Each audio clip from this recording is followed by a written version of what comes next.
ஓம் சாந்தி.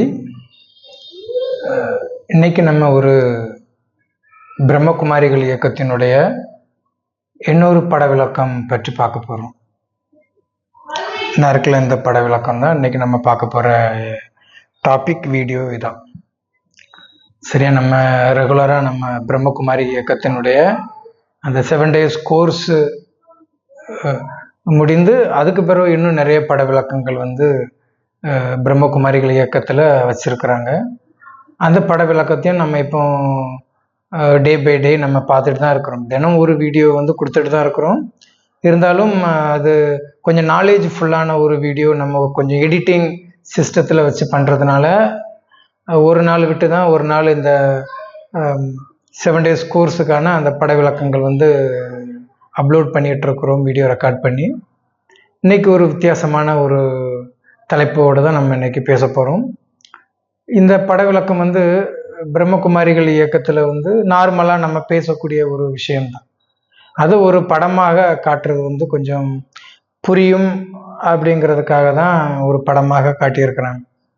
Actually இந்த படம் சங்கம யுகம்னு சொல்லக்கூடிய ஒரு 100 வருட சங்கம யுகத்தினுடைய அந்த டாப்பிக்கை தான் இங்கே தனியாக ஒரு படமாக கொடுத்து விளக்கம் கொடுக்குற மாதிரி இருக்கு. பிரம்மகுமாரிகள் ஒரு பட விளக்கம் கொடுக்குறாங்க அப்படின்னா கண்டிப்பாக அது இறைவனுடைய தூண்டுதலின் அடிப்படையில் தான் கொடுப்பாங்க. அவங்களுடைய ஓன் ஒப்பீனியன், அவங்களுடைய பர்சனலான ஒரு பட விளக்கங்களாக இருக்காது. எல்லாமே பரமாத்மா சிவபிரான் இந்த இயக்கத்தின் ரீதியாக கொடுக்குற அந்த அறிவை தான் அவங்க சொல்ல முடியும். ஏன்னா அவங்க வீட்டு ஞானம் இது கிடையாது. பரமாத்மாவினுடைய அந்த சுயம்புவினுடைய ஞானம், சுயமாகவே அவர்கிட்ட இருக்கக்கூடிய ஞானத்தை தான் அவர் சொல்லி இவங்க ஒரு தனி ஒரு படமாக கொடுத்துருக்குறாங்க. இது பார்த்தா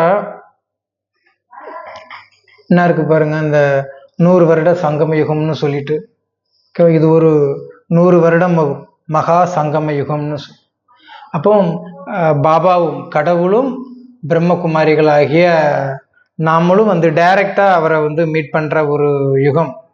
சொல்கிறாங்களா, நம்ம தென்னிந்திய கடலை முக்கடலும் சங்கமிக்கும் ஒரே ஒரு இடம் கன்னியாகுமரின்னு சொல்கிறாங்க எங்கள் இடத்த. சரி, அப்போ அதே கன்னியாகுமரினா அது வங்காள விரிகுடா, இந்திய பெருங்கடல் மற்றும் அரபிக்கடல் ஆகிய அந்த 3 கடல்களும் ஒன்றாக இணையுது. அப்போ இணையும் போது அந்த கடலுக்கு ஒரு கடல் ஒன்று தான், உலகம் முழுக்க தண்ணீர் ஆகி அந்த அந்த ஓசானால தான் சூழ்ந்து மேபி. இருந்தாலும் கூட அது நம்ம பாரதத்தை மையப்படுத்தும் போது 3 பக்கம் கடலாலும் ஒரே ஒரு பக்கம் நிலப்பரப்பும் கொண்ட ஒரு தீபகர்ப இந்தியான்னு நம்ம பாரதத்தை சொல்லுவாங்க. ஓகேவா? அதே மாதிரி நம்ம பாபாவும் அவருடைய குழந்தைகளும், நேரடிய குழந்தைகளும் ஆகிய பிரம்மகுமாரிகளும் நம்ம டைரக்டாக சங்கமிக்கக்கூடிய ஒரு யுகம் சங்கம யுகம், வைர யுகம்னு சொல்கிறோம். மகா சங்கமம் 5000 வருட கல்பத்தில் ஒரே ஒரு முறை தான் நம்ம பாபாவை சந்திக்கிறோம். அந்த 100 வருடம் அதுதான் இது ஒரு படமாக கொடுக்கப்பட்டிருக்கு. அந்த 100 வருடத்தில் நம்ம என்ன பண்ணணுங்கிற அந்த ஒரு விஷயத்த ஒரே சின்ன படமாக கொடுக்கப்பட்டிருக்கு. அதுதான் இன்னைக்கு வீடியோவில் நம்ம பார்க்க போகிறோம். புருஷோத்தம சங்கம யுகம்னு சொல்லுவாங்க. அஸ்பைசியஸ் கன்ஃபிலியன்ஸ் ஏஜ். புருஷோத்தமம், புருஷர்கள் அப்படிம்பாங்க. புருஷர்கள்னா ஆண்களையா? ஆண்கள் புருஷர்கள் தான். இருந்தாலும் புருஷோத்தமன், புருஷன் அப்படின்னா கடவுளை தான் குறிக்கும். ஓகேவா?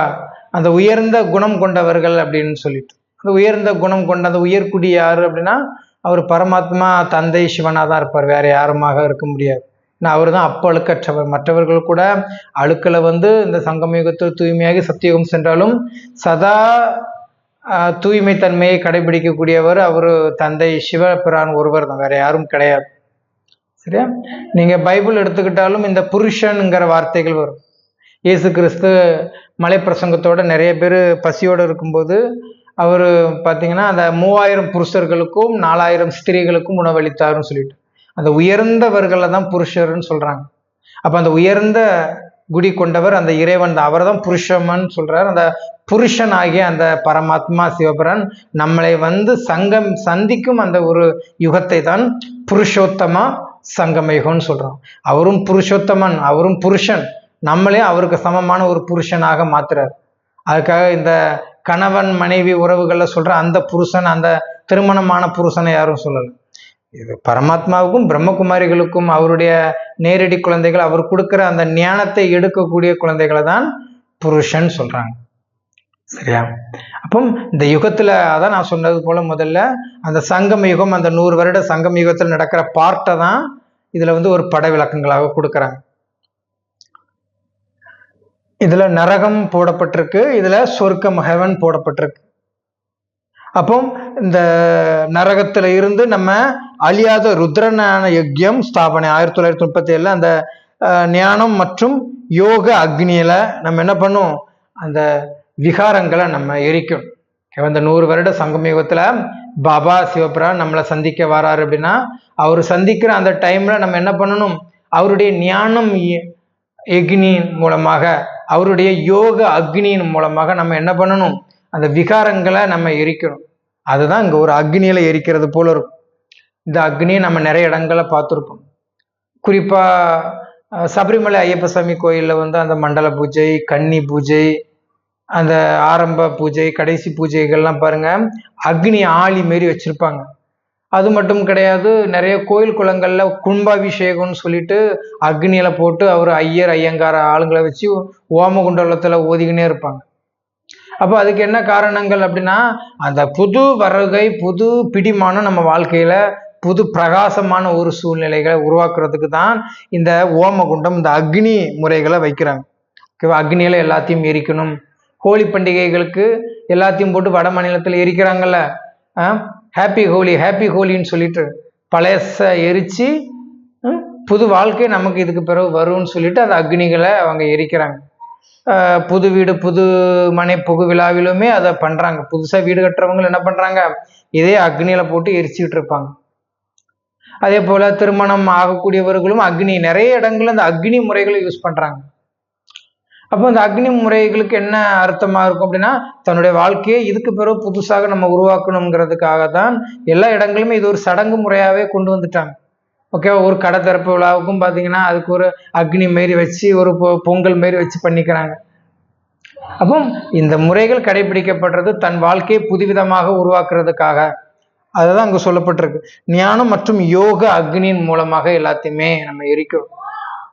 என்னன்னு கேட்டிங்கன்னா, நான் ஏற்கனவே முதல்ல சொன்னது போல அந்த சபரிமலை ஐயப்ப சாமி பக்தர்கள் பார்த்தீங்கன்னா, அவனோடு இருக்கக்கூடிய அந்த சுள்ளி விறகு, கம்பம் விறகு, ஓட மரத்தினுடைய விறகு, புளிய மரத்தினுடைய விறகு, பனை மரத்தினுடைய விறகுன்னு சொல்லிட்டு ஒரு 108 விதமான விறகுகளை அவங்க என்ன பண்ணுவாங்க, சேகரித்து அந்த 108 விதமான விறகுகளை அந்த அக்னியில எரிப்பாங்க. அந்த சபரிமலை ஐயப்ப சாமி பக்தர்களை எரிச்சுட்டா அது என்ன ஆகும் அப்படின்னா, அவங்களுடைய பூஜை நிவர்த்தி ஆகும், பூர்த்தி செய்யப்படுது, அந்த சடங்கு கம்ப்ளீட் பண்ணப்படுதுன்னு சொல்றாங்க. சரியா? அது மட்டும் கிடையாது, இன்னும் நிறைய இடங்கள்ல அந்த கோயில்கள்ல கும்பாபிஷேகம் பண்றதா சொன்னோம்ல, அவங்க என்ன பண்றாங்க, பொறி பொட்டுக்கடலை வேற இன்னும் அந்த அவளு இதெல்லாம் போட்டு எரிப்பாங்க. நல்லா அது குபு குபுன்னு நல்லா புகைஞ்சி வரும், நல்லா மணமாகவும் இருக்கும். அந்த மணத்துக்காக தான் அவள் பொறி பொட்டுக்கடலை எல்லாமே வச்சு பண்றாங்க. சரி, ஏன்னா அதுல இருந்து ஒரு விதமான ஸ்மெல் நல்லா வரும் அப்படின்னு சொல்லிட்டு நல்லா வேகமா எரியவும் செய்யும். அது பஞ்சு மயிறு தான் இருக்கும், அது ஒரு உணவு, அதெல்லாம் போட்டு எரிச்சு தள்ளுவாங்க. காரணம், தன் வாழ்க்கை இதற்கு பிறகு சூப்பராக அமையும், நல்ல ஒரு நம்பிக்கையான வாழ்க்கையாக இருக்கும், ஒளி பிரகாசமான உலகமாக நம்ம வாழ்க்கையை அமையுங்கிறதுக்காக, வெற்றிகள் கிட்டுங்கிறதுக்காக அதெல்லாம் பண்றாங்க, சடங்கு முறைக்காகவும் பண்றாங்க. ஆனா ரியல் லைஃப்ல இந்த பிரஜாபித பிரம்மகுமாரிகள் தந்தை சொல்றது பழைய யுகங்களை அழித்து புது யுகங்களை உருவாக்குவதற்காக நம்ம இந்த சிவஞான யஜ்யத்திலிருந்து இறைவனுடைய ஞானம், அவருடைய யோகாவில நினைவில் இருந்து நம்ம செய்யக்கூடிய அந்த செயல்களை தான் இங்க குறிப்பிடப்பட்டிருக்கு.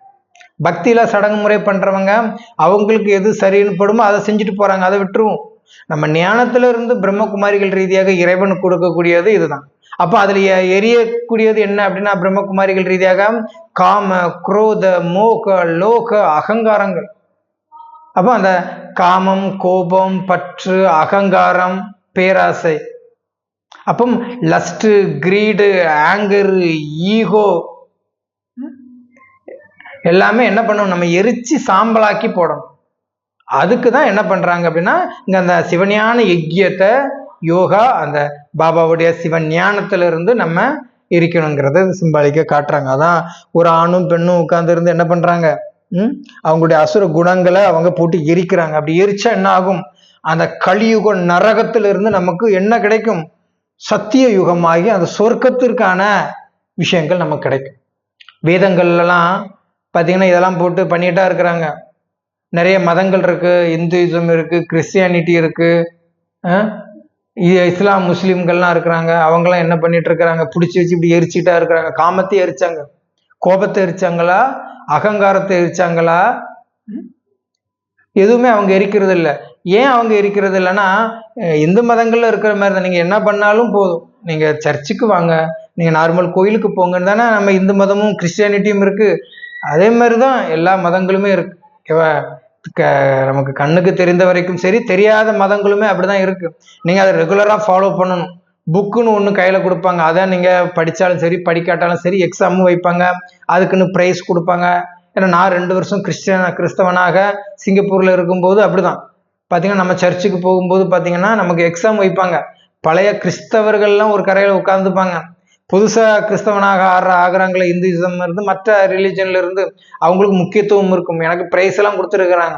நான் எக்ஸாம் எழுதி பாஸ்லாம் ஆயிருக்கிறேன், பைபிள் எக்ஸாம்லாம். அப்போ அந்த அளவுக்கு நம்ம புத்தியில அதை புகுட்டி எடுத்துட்டு அதுல அது ஒரு மாயை மாரி இருக்கும். மதம் மாற்றுதலுக்காகவும் அதை பண்றாங்க. அதை அவங்க சொல்லி எந்த குத்தமும் கிடையாது. மதம் மாறுதல்கள் அதுல இருந்து நடக்குது, நம்ம அப்படிதான் புரிந்து கொள்ளணும். அப்போ நீங்க காமத்தை விழுங்க, கோபத்தை விழுங்க, அகங்காரத்தை விழுங்க, பேராசையை விழுங்க, எதுவுமே அவங்க வெற்றி கொள்ள சொல்லல. ஏன்னா அவங்களும் அதை வெற்றி கொள்றதும் இல்லை. அப்போ அவரு கர்த்தர் இயேசு அந்த கான்செப்ட் எல்லாம் போக வேண்டாம். அது இறைவன் ஞானத்துல இருக்கிற அந்த அமைப்புகள் தான் அங்க இருக்கும். சரியா? அது அப்படி. அப்போ எல்லா மதங்களுமே என்ன பண்ணல, விகாரங்களை எரித்து, ஏன்னா அவங்களுக்குமே தான் இருக்கிறது நரகங்கிறது. இப்போ கூட எனக்கு தெரிஞ்ச ஒரு நபர், அவங்க ஒரு ஹிந்திக்காரங்க, அவங்ககிட்ட நான் ஹிந்தியில பேசிட்டு இருக்கும்போது அவங்க இப்படிதான் சொல்றாங்க. அப்போ இது கலியுக்குங்கிறது அவங்களுக்கு தெரியுது. நான் சொன்னோன்னு புரிஞ்சுக்கிட்டாங்க. ஆனா அது இன்னொரு கொஞ்ச நாளையில நடக்க போகுதுன்னு சொல்லும் போது, நோ நோ நோ நோ, எல்லா சாஸ்திரங்களுமே லட்சக்கணக்கான வருடங்கள் சொல்லுதுன்னா, இத்தனைக்கும் என்னோட வயசுல சின்ன பையன், ஒரு ஹிந்திக்கார பையன், பார்த்தா படிப்பறிவு இல்லாத பையன் மாதிரி தான் இருக்கிறான். நம்ம கொஞ்ச நேரம் பேச்சு கொடுக்கும்போது என்ன ஆகுது, அவனுடைய புத்தி அறிவு அந்த சாஸ்திரங்களை தான் கொண்டு போகுது. அடுத்த வீடியோவில் வேணா சாஸ்திரங்கள்ல உலக அழிவு எப்படி சொல்லப்பட்டிருக்குதுன்னு சொல்லிட்டு, ஏன்னா வேதம் கலியுகம் இன்னும் லட்சக்கணக்கான வருடங்கள் இருக்குன்னு அவங்க புரிஞ்சு வச்சுக்கிட்டாங்க. இப்படி இருக்கும்போது இன்னொரு 10-11 வருஷத்துல உலகம் டுமிலாக போகுது, அணுகுண்டுல இறையாக போகுதுன்னா யாராவது நம்புவாங்க? என்ன 10 வருஷம் தான் உலகத்தினுடைய கான்செப்ட். நீங்க என்னதான் ஆடி அடங்கி எடுத்து உட்கார்ந்து இருந்தாலும் 10 வருடம் தான். இன்னும் 2036 ரஷ்யா அமெரிக்கா இடையே மிகப்பெரிய மரணப்போர் நடக்கும். அவன் எஸ்கேப் ஆயிடுவான். அவர் விளாடிமிர் புட்டின்லாம் தண்ணிக்கு அடியில, நான் பாருங்க போட்டோ நான் கொடுக்குறேன் பாருங்க, தண்ணிக்கு அடியில மூழ்கி போகக்கூடிய ஒரு படகு கப்பல் மாரி வச்சிருக்கிறாரு. அது அவரு ஒரு 2 பேர் போகலாம், அவருடைய வைஃபும் போவாங்களா இருக்கும், விளாடிமிர் புட்டின். அப்போ மனிதன் மனிதனே கொல்லக்கூடிய அளவு இருக்கு.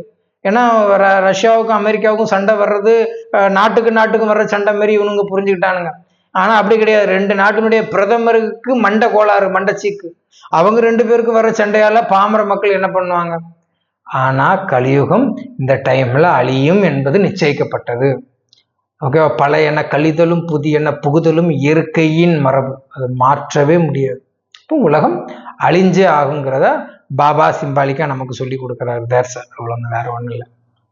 அப்போ இப்படி பழைய யுகங்கள்ல இருந்து நம்ம இந்த விகாரங்களை நம்ம எரிக்கும் போதுதான் நமக்கு புதிய யுகம் கிடைக்கும். அது இன்னொரு 10 வருடங்களுக்கு பிறகு அழகாக வரும். ஓகேவா? இப்போ அது கிட்டத்தட்ட 90 வருடங்கள் வந்துடுச்சுன்னா அந்த ஞானம் எடுத்தவங்களாம் இப்போ எவ்வளவு நாள் தான் அவங்க சூட்சும வதனத்துல உட்கார்ந்து இருக்க முடியும்? ஆல்ரெடி பக்காவாகி தான் அவங்க சூட்சும வதனத்துல உட்கார்ந்து இருக்கிறாங்க. நிறைய பேர் அட்வான்ஸ் பார்ட்டியெல்லாம் பிறந்திருக்காங்க. அவங்க அந்த புது யுகத்தை, சத்தியுகத்தை அந்த கன்ஸ்ட்ரக்ஷன் ஒர்க் வச்சு பண்ணணும். அவங்களுக்கு எவ்வளவு பெண்டிங் ஒர்க்லாம் இருக்கும். அப்போ நாடகத்தில் நிச்சயிக்கப்பட்டபடி எல்லாமே நடந்துகிட்டு இருக்கு. எதுவுமே புதியது கிடையாது, எல்லாமே பழைய ரெக்கார்டு. அப்போ அப்படி இந்த விகாரங்கள்ல இருந்து வெல்லணுங்கிறத சொல்றாங்க. அப்போ நீங்க வெல்லன்னா சங்கம யுகத்தின் உண்மையான பிராமணர்கள் நீங்க ஆகணும். அப்போ இப்படி ஒரு சூழ்நிலை, நீங்கள் பழசிலிருந்து புதுசுக்கு போகணும், நரகத்திலிருந்து சொர்க்கத்துக்கு போகணும், கலியுகத்திலிருந்து சத்தியுகம் போகணும், தர்மயுகம் போகணும்னா நீங்கள் என்ன பண்ணணும்? கண்டிப்பாக சங்கம யுகத்தினுடைய உண்மையான பிராமணர்கள் ஆகும். நான் ஏற்கனவே சொன்னேன் பார்த்தீங்களா? நான் ஏற்கனவே என்ன சொன்னேன்? இது பாருங்க சங்கம யுகம். இந்த 100 வருட சங்கம யுகத்தில் நடக்கிற இந்த கதையை தான் ஒரு படமாக கொடுத்துட்டாங்க. நீங்கள் இப்படி தான் புரிஞ்சுக்கணும். இந்த பட விளக்கங்கள் நீங்கள் மேலோட்டமாக பார்த்தா உங்களுக்கு புரியாது. இந்த சுயதரிசன சக்கரத்தினுடைய, இந்த உலகத்தினுடைய சிருஷ்டி சக்கரத்தினுடைய 100 வருட மகா சங்கம யுகத்துல கடவுள் அந்த பழைய யுகத்தை அழித்து புதிய யுகத்தை உருவாக்குறதுக்கு ஒரு படமாக கொடுத்துட்டாங்க. இது சங்கம யுகம் நீங்க புரிஞ்சுக்கிறதுக்காக, வேற ஒண்ணு. அப்படி இப்படி நடக்குது விஷயம். அப்போ சங்கம யுகத்தினுடைய உண்மையான பிராமணர்கள் ஆகணும். அப்ப நீங்க உண்மையான பிராமணர் ஆகணும்னு என்ன பண்ணணும்? இறைவனுடைய சிவனின் ஞானத்தையும் அவருடைய யோகத்தையும். ஏன்னா யோகா எப்படி செய்யணும்? கர்மனா என்ன, பிறப்புனா என்ன, இறப்புனா என்ன, இன்னும் நிறைய ரகசியங்கள் நான் அது பட விளக்கங்களாக வராது. ஆனால் அதுவுமே பட விளக்கங்கள் உருவாக்கி எனக்கு சிங்கப்பூர்ல நான் அந்த ராஜயோகா மெடிடேஷன் கிளாஸுகள் எடுக்கும்போது எனக்கு கற்றுக் கொடுத்துருக்குறாங்க. சரி, அப்போ அதுவுமே ஒரு ஃபோட்டோ மாதிரி தான். முழுக்க முழுக்க என்னுடைய வீடியோஸ்லாம் பாருங்க, லைஃப் டைம் நான் கொடுக்கக்கூடிய எல்லாமே ஒரு ஃபோட்டோவாக தான் இருக்கும். இதே போல் ஒரு பட விளக்கங்கள் வச்சு தான் நான் உங்களுக்கு கொடுத்துக்கிட்டே இருப்பேன். நீங்கள் உங்கள் ஞானம், நாங்கள் பாபா கொடுக்குற என் மூலமாக கொடுக்குற ஞானத்தை நீங்கள் உங்களோட புத்தியில் பதிவு செய்து வைக்க உங்களுக்கு ஞானங்கள் கூடிக்கிட்டு இருக்கும். மற்ற பிரம்மகுமாரிகள் மாதிரிலாம் இல்லை. நம்ம முறையாக அழகாக வெளிநாட்டில் சிங்கப்பூரில் நம்ம 10 வருடங்கள் நம்ம ஞானம் பக்காவா கிளியரிட்டி நம்ம பண்ணியிருக்கிறோம். நிறைய மலேசியன் பிரதர்ஸனுடைய மேல்படி மறைமுக ஞானத்தெல்லாம் நம்ம தெரிஞ்சு வச்சிருக்கிறோம். அதனால இந்த யூடியூப் சேனல் மூலமாக இந்த பிரம்மகுமாரிகளுடைய முழு ஞானங்களும் கிடைக்கும். அப்பதான், ஏன்னா நிறைய பேர் என்கிட்ட கேட்குறாங்க, பிரதர் யோகா வரமாட்டேங்குது, தலை வலிக்குது. அப்படி கிடையாது. சும்மா நீங்க வெறும் 2 மாசம் 3 மாசம் கிளாஸுக்கு போயிட்டு சும்மா 1 வருஷம் மட்டும் நீங்க பாபாவினுடைய ராஜயோகா மெடிடேஷன் வகுப்புகளை நீங்க அடைந்து கொண்டு என்ன பண்ண முடியாது? யோகா செய்ய முடியாது. கடவுளை, தந்தையை நீங்க அழகாக நினைக்கணும் அப்படின்னா அவருடைய ஞான அறிவுகள் வரணும். என்னெல்லாம் பாருங்க, நான் பாபாவை நினைக்கிறதுக்கெல்லாம் ரொம்ப மாற்றம்லாம் படுறது இல்லை. டக்குன்னு அவரை என்னால் நினைக்க முடியும். எனக்கு தலையும் வலிக்காது, ஒன்றும் வலிக்காது, கூகுளஸும் என்னால் போட வேண்டிய அவசியங்கள் கிடையாது. அவ்வளோ கிளியரிட்டி மைண்ட் நமக்கு இருந்தால் மட்டும்தான் கடவுளை நினைக்கவே முடியும். யோகா அப்போ இப்படி நிறைய நாலேஜ் ஞானங்கள், அதாவது உலகத்தின் நேற்று இன்று நாளை கதைகளை இறைவன் கற்றுக் கொடுக்கிறார். ப்ரெசண்ட், பாஸ்ட், ஃபியூச்சர், இப்படி பிரம்மகுமாரிகளே இருந்து ஞானம் அடையக்கூடியவங்கள்லாம் ரியல் யோகா பண்ண முடியும். அப்போ நிறைய சாது சன்னியாசிகள் உட்காந்து நானும் யோகா கற்றுக் கொடுக்குறேன்னு சொன்னேன். ஏன்னா யோகான்னா நிறைய பேர் பதஞ்சலி யோகான்னு புரிஞ்சுக்கிட்டாங்க. பதஞ்சலியை பாருங்க, 2 காலை தூக்கி தோல்ல போட்டு கும்பிட்டுக்கிட்டு இருப்பாரு. இது யோகாவா? மேல இருந்து ஒரு மைல் இறகு அப்படியே கீழே அப்படியே இறங்கு லேண்ட் ஆகுறதுக்கு எவ்வளவு நேரம் ஆகும்? அவ்வளவு ஸ்மூத்தாக போகணும். உடம்பை விட்டு ஆத்மா பிரியும் போது எப்படி பதட்டம் ஆகுமா? பதட்டமாகும். ஆனா அந்த உடல் சரீரத்தை விடும்போது ஆத்மா பாருங்க, ஒரு முடிய உங்களுடைய ஹேர், உங்களுடைய பால் அதை எடுத்து அந்த நெய்யில அப்படி லைட்டா ராவி விட்டா எப்படி இருக்கும்? அவ்வளவு ஸ்மூத்தா இருக்குங்க. ஆத்மா உடலை விட்டு பிரியும் போது அதே மாதிரிதான் யோகாவே இருக்கணும். உங்களுக்கு எந்த ஷேக்குமே வரக்கூடாது உடல். அதுதான் ரியல் யோகா. அந்த யோகாவெல்லாம் கத்துக்கணும். நிறைய பேர் யூடியூப் எல்லாம் பார்த்து கத்துக்கிறாங்க. கற்ற கலையே தக்க சமயத்தில் கை கொடுக்காது. கல்லாத கலை எப்படிங்க கை கொடுக்க? நீங்க பிரம்மகுமாரிகள் இயக்கத்துக்கு போய் நாலேஜ் அடைந்து ஆகணும். இல்லை இப்படிப்பட்ட பிரம்மகுமாரிகளுடைய யூடியூப் வீடியோலாம் பார்த்தீங்கன்னா நிறைய நாலேஜ் நானுமே யூடியூப்பை பார்த்துதான், நானுமே யூடியூப்னுடைய இன்ஸ்பயர் ஆகி தான் நிறைய வீடியோஸ்லாம் பிரதர்ஸ் சிஸ்டத்தினுடைய வீடியோ பார்த்தா நானே கற்றுக்கிட்டேன். அதிகமாக சென்டருக்குலாம் போனால் அங்கே எதுவுமே நடக்காது. நீங்கள் உங்கள் டைம் வேஸ்ட் ஆகும், பஸ்ஸு பிடிச்சி போகணும், பணம் விரயமாகும். அப்படிலாம் கிடையாது. நீங்கள் இந்த சேனல் மூலமாகவே முழு ஞானத்தை நான் கொடுக்குற, நான் ரியல் பிரம்மகுமாரி பாபா குழந்தை இல்லைங்க. நீங்கள் இந்த சேனலே நீங்கள் அழகாக ஃபாலோ பண்ணும்போதே நீங்கள் நிறைய பேருக்கு இந்த வீடியோலாம் மற்றவங்களுக்கு கொடுங்க. அப்போ தான் புரியும். இதெல்லாம் பிரம்மகுமாரிகள்லாம் விளக்கம்னா நீங்கள் கொடுத்து பார்த்துருக்க மாட்டீங்க. நம்ம முழு எஃபோர்ட் எடுத்து பண்ணுறோம். இதை நீங்கள் திரும்ப இந்த வீடியோலாம் நான் இப்போ கொடுக்குறேன்னா திரும்ப நீங்கள் ரிப்பீட்டட் பார்க்கும்போது தான் உங்களுக்கு புரியும் நான் என்ன சொல்ல வாரேன்னு சொல்லிட்டு. இது ஒரு கான்செப்ட் மாதிரி போகும். அப்போ சங்கம யுகத்தினுடைய உண்மையான பிராமணர்கள் ஆனா மட்டும்தான் நம்ம என்ன பண்ண முடியும்? சத்தியுகத்தமாகிய அந்த சொர்க்கத்தை அடைய முடியும். சொர்க்கத்தை அடையணும் என்ன பண்ணணும்? பிரம்மகுமாரிகள் ஆகணும். அப்போ பிரம்மகுமாரிகள் ஆனா என்ன பண்ணணும்?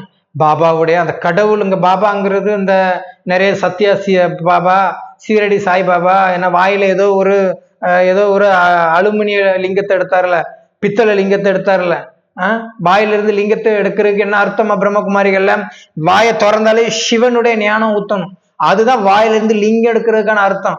ஆனா நிறைய பேர் வாயில ஒரு உட்கார்ந்து அப்படியே ஒரு மாதிரி உலுங்கி வச்சிருப்பாரு உள்ள, அது அப்படியே கொமட்டிக்கிட்டு ஒரு கொமட்டிக்கிட்டு எடுத்து காட்டுறாரு பாருங்க.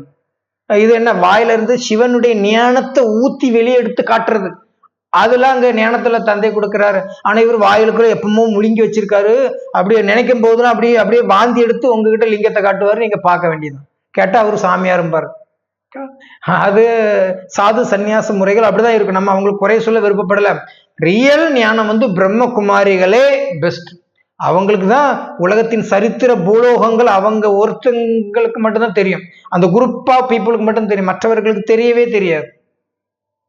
அப்போ நீங்க கடவுளை கனெக்ட் பண்ணணும் அப்படிங்கிறதுக்காக சிம்பாலிக்கா சொல்றாங்க. அப்போ விகாரங்கள் எல்லாத்தையுமே என்ன பண்ணணும்? அழிச்சாதான் உங்களுக்கு என்ன பண்ண முடியும்?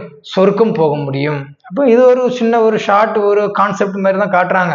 மற்றபடி ரியல் ஞானங்கள் நீங்க இன்னும் நிறைய விஷயங்களை நீங்க புரிந்து கொள்ற மாதிரி இருக்கும். பேசிக்கு காம குரோத மோக லோக அகங்காரத்தை வெல்றது தான் ரியல். இருந்தாலும் அதுக்கு இன்னும் நிறைய நாலேஜ், சும்மாலாம் வென்ற முடியாது. அப்ப மேல போட்டிருக்கிற பட விளக்கங்கள் சிம்பிளா தான் இருக்கும். பிரஜாபிதா பிரம்மகுமாரிகள், ஈஸ்வரிய விஸ்வ வித்யாலயம், பாண்டவ பவன் மவுண்ட் அபு. நம்ம பிரம்மகுமாரிகள் இயக்கம் எங்க இருக்கு? அதனுடைய ஹெட் குவார்டர்ஸ் தலைமையிடம் ராஜஸ்தான்ல 89-90 வருடங்களாக இருக்கு. அப்புறம் ஃபாரின்ல லண்டன்ல இங்கிலாந்துல உருவாக்குனாங்க. அதுக்கு பிறகு பாத்தீங்கன்னா இப்ப 160 நாடுகள்ல 8000க்கு மேல சென்டர்கள் வச்சு இயங்குது. சரியா? எல்லாமே ஃப்ரீ தான். எந்த சென்டருக்கு போனாலும் பணம் கிடையாது, முற்றிலும் ஃப்ரீ தான். சரியா? அப்படி அப்ப அவங்க எப்படி அந்த ரூம்ல வச்சு உங்களுக்கு அந்த யோகா ரூம்ல வச்சு யோகாவினுடைய அந்த சென்டர்ல வச்சு கொடுக்குறாங்கன்னா, அதை நடத்துறவங்க, அதை உருவாக்குறவங்களுக்கு ஃபண்டு மாதிரி வரும். கொஞ்சம் கொஞ்சம் வசதியானவங்கள்லாம் பாபாவினுடைய நாலேஜ் எல்லாம் எடுத்துட்டாங்கன்னா அவங்களே சென்டருக்கு கொடுப்பாங்க. ஏன்னா அறிவு இல்லாதவங்ககிட்ட, ஞானம் இல்லாதவங்க கிட்ட எக்கிய சேவைகளுக்கு பணம் வாங்குறது தப்புன்னு சொல்லி இருக்கிறாரு. அதனால அறிவுள்ள பிரம்மகுமாரிகள் என்ன பண்ண மாட்டாங்க? உண்டியல்லாம் வச்சுட்டு இருக்க மாட்டாங்க பாபாவுடைய சென்டர்ல. உண்டியல் பாபா சென்டர்ல உண்டியல் வச்சிட்டீங்கன்னாலே உங்களுக்கு பதவியே கிடையாது. ஆமா, உங்களுடைய நடத்தைகள், உங்களுடைய எண்ணம், சொல், செயல்லாம் அடுத்த பிறவியை தீர்மானம் பண்ணது.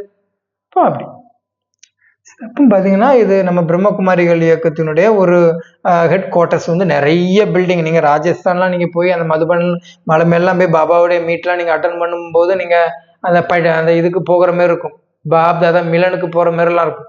அந்த டைம்லாம் பாருங்க நிறைய பில்டிங்க. பிரம்மகுமாரிகள் எப்படியோ 90 வருஷங்கள்ல இவ்வளவு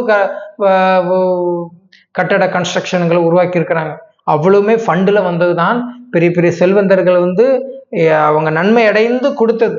அவங்க நன்மை அடைஞ்சாக்கி நீங்க இதை தாங்க அப்படிங்கிறதெல்லாம் கையேந்திர பழக்கங்களை இயக்கத்தில் உள்ளவங்களுக்கு கிடையாது. அப்போ இந்த பக்கம் தில்வாரா கோயில் மவுண்ட் அபு. இதே மவுண்ட் அபுல கொஞ்சம் அங்க தள்ளி ஒரு இதுல என்னது இருக்குன்னா தில்வாரா கோயில் மவுண்ட் அபுன்னு சொல்லிட்டு ஒரு பாலடைஞ்ச பங்களா இருக்கு. இப்ப அந்த இடத்துக்குலாம் யாரும் போறதில்லை, இருந்தாலும் போறாங்க நிறைய பேர். அப்படி போகும்போது பாத்தீங்கன்னா பாக்குற இடங்கள் எல்லாம் மேல கீழே எல்லா இடங்களுமே 33 கோடி தேவர்களுடைய ரூபங்கள் சிலைகளாக இருக்கும். 108 இதாக இருக்கும். 8 மணி மாலையினுடைய நிமித்தங்கள் இருக்கும். நிறைய தேவி தேவதைகளுடைய சிலைகள்லாம் அங்கங்கு பொறிக்கப்பட்டிருக்கு. சரியா? அதை பார்க்கும் போதுதான் என்ன ஆகுனா, ஏன்னா இப்பவுமே இருக்கும். எங்க ஊர்ல கூட ஒருத்தர் உயிரோடு வனவாசம் போனாருன்னு சொல்லிட்டு இருக்கிறாங்க. அப்போ பாருங்க, அந்த பிரம்மகுமாரிகள் இவ்வளவு ஒரு குறிப்பா இருந்தத 33 கோடி தேவர்களுடைய நினைவாக அதே தில்வாரா கோயில் சொல்லிட்டு மவுண்ட் அபுல இருக்கு. அப்போ நான் ஒரு பிரம்மகுமாரியா இருக்கிறேன், நான் ஞானம் இருக்கிறேன், நான் இன்னும் ஒரு 10 வருஷத்துக்கு மேல ஞானத்துல இருப்பேன் அப்படின்னாக்கி இந்த ஞானத்தை கொடுத்து எடுத்து தான் வாழ்க்கையில இருந்த இந்த சூழ்நிலை தான் அப்ப வனவாச நிலைன்னு சொல்லி ஏன் ஊர்லயே காட்டுறது. அது இவங்களுக்கே தெரியாது. ஞானம் அடைந்தா அவங்களுக்கு சிறப்பு இருக்கும். அவங்க யாருக்குமே ஞானம் கொடுத்து பார்த்தாச்சு, யாருக்கும் எடுக்க மனமும் இல்லை, அவங்க வரவும் வர மாட்டாங்க. அவன் செய்த புண்ணியத்துல எல்லாம் கிடைச்சிட்டு இருக்கு, பாவங்கள் செஞ்ச யாருக்கு வரும்? சரியா? அப்படி இப்போ இது ஒரு டோட்டல் ஒரு பட விளக்கங்களாக அழகா பிரம்மகுமாரிகள்ல வடிவமைச்சு காட்டியிருப்பாங்க. அப்போ இந்த இயக்கத்தின் மூலமாக அதாவது சொன்ன அந்த 100 வருட சங்கம யுகத்தினுடைய பார்ட்டை ஒரு பட விளக்கமாக கொடுத்துருக்குறாங்க. நீங்க சிம்பிளா புரிஞ்சுக்கிறதுக்காக. ஏன்னா ஒவ்வொன்றும் ஞானம், ஒரே ஒரு கான்செப்ட் தான். பிரம்மகுமாரிகள்ல ஒரு பெரிய எல்லாம் இல்லை, ஒரு டான்ஸ் மாதிரி தான். பிரம்மகுமாரிகள்ல ஒரே ஸ்டெப்பை தான் எல்லா பாடல்களுக்குமே அவங்க போட்டு காட்டுவாங்க. அதில் வேறு விதமாலாம் இருக்காது. அப்போ அந்த ஸ்டெப்பு நம்ம தெரிஞ்சு வச்சுக்கிட்டாலே போதும், எல்லா பாடல்களுக்கும் பாடி விட்டுறலாம். அதுதான் சரி. அப்போ இதான் இன்னைக்கான பட விளக்கங்கள். ரொம்ப ஈஸியாக தான் இருக்கும். நம்ம ரொம்ப கஷ்டப்பட்டுலாம் ரொம்ப யோசிச்சு மெமரி எல்லாம் கிடையாது. இன்னைக்கு ஒரு பட விளக்கங்கள் கொடுக்க போறோமா, ஏற்கனவே நம்ம 17 வீடியோ கொடுத்துருக்குன்னு நினைக்கிறேன். அதுக்கு முன்னாடியே 2017 வீடியோ போட்டிருந்தோம். பல்வேறு காரணங்களுக்காக ஸ்டாப் பண்ணியிருந்து அப்புறம் மறுபடியும் நம்ம ஸ்டார்ட் பண்ணிட்டு இருக்கிறோம். ராஜயோகா சீரியஸ்ன்னு சொல்லிட்டு ஒரு பிளேலிஸ்ட்ல நீங்க என்னுடைய வீடியோலும் பார்க்கணும்னா பிளேலிஸ்ட்ல போய் நீங்க கிளிக் பண்ணுங்க. மலன்னு வரிசையா வரும். வரிசையா முதல் நாள் ஆத்மா பரமாத்மா ட்ராமாங்கிற கான்செப்ட் வந்துகிட்டே இருக்கும். அப்படி ஒவ்வொரு வீடியோவுமே ரொம்ப ஹையிலாகவும் இருக்காது, ரொம்ப லோவாகவும் இருக்காது. உங்களுடைய எல்லா கேள்விகளுக்குமே பதில் இருக்கும். இந்த வீடியோலாம் டவுன்லோட் பண்ணி உங்களுடைய ஸ்டூடெண்ட் புது ஆத்மாக்களுக்கு ஒரு மெமரி கார்டில் போட்டு பதிஞ்சு கொடுங்க. அவங்க நன்மை அடைஞ்சிட்டு போட்டு நீங்கள் தான் பார்க்க மாட்டீங்க, அவங்களுக்காக உங்களால் முடிஞ்ச உதவி செய்யுங்க. சும்மா உட்காந்து இருந்துட்டு அவங்கள கிளாஸுக்கு கூட்டு தொந்தரவுலாம் பண்ணாதீங்க.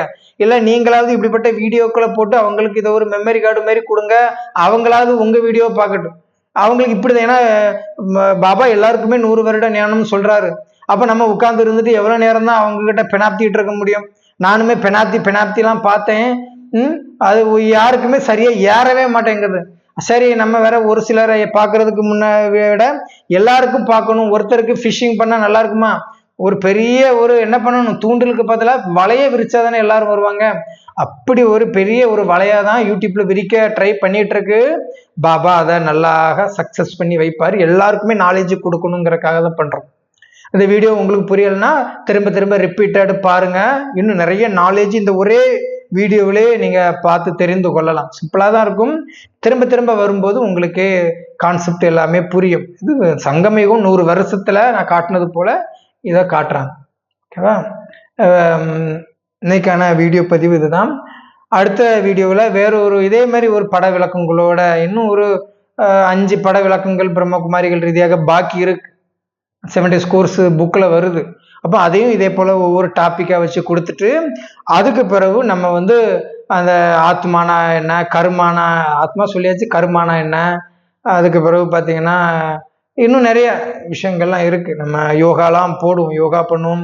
5 ரூபங்கள், 16 ஆர்ட்ஸ் சம்பந்தமாக, அந்த நட்பு பாராட்டு கலை, மற்றவர்களோடு இனிமையாக உறவாடும் கலை, கற்கும் மற்றும் ஏற்பாடு செய்யும் கலை, அந்த 16 கலைகளையும் இதே போல ஒரு பட விளக்கங்களாக காட்டிடுவேன். அதுக்கு பிறகு 108 ஸ்ரீமத்தையும் இதே போல ஒரு பட விளக்கங்களாக கொடுத்துட்டு அதுக்கப்புறம் நான் கீழே டிஸ்கிரிப்ஷன்ல ஒரு PDF ஃபைலாகவும் கொடுத்துருவேன்.